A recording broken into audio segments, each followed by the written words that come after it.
What about Mitt Romney's message, the big message from the debate, which is that he says that there is not a $5 trillion tax cut, which was Roger Altman just on the show, and a lot of our fact-checking shows that it does add up to $5 trillion, what he's proposed, including the 20% cuts that he's talking about.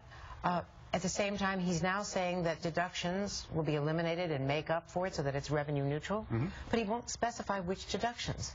Doesn't he owe it to the American people to say, is it the mortgage deduction, is it the charitable deduction? How are you going to get enough deductions eliminated to make up for that hole? Well, let me say three things in that regard. First, on the $5 trillion, Stephanie Cutter herself yesterday said, well, yeah, that's right. It's not really $5 trillion because we haven't acknowledged that he's going to broaden the base. So that top line number really is a suspect number.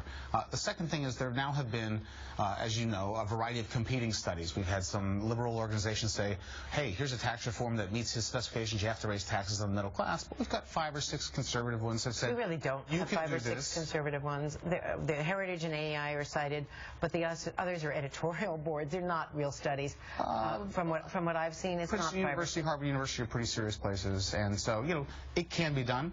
Now that's fair. We have some that say it can be done, some that say it can't be done, nonpartisan. And then we have the candidate himself and which ones he got, and there we have a great example of why not to fill in the details. That's the president himself, who has said, hey, we want to get the corporate rate down to 28%, but we're not going to specify and broaden that corporate base, because when we go up to Capitol Hill, we want to be able to negotiate, and if we tie our hands in advance, we'll fail to get this legislation done. It's exactly the same tactic that Governor Romney's proposed, and I think it's not a position of strength for the president to be pointing his finger.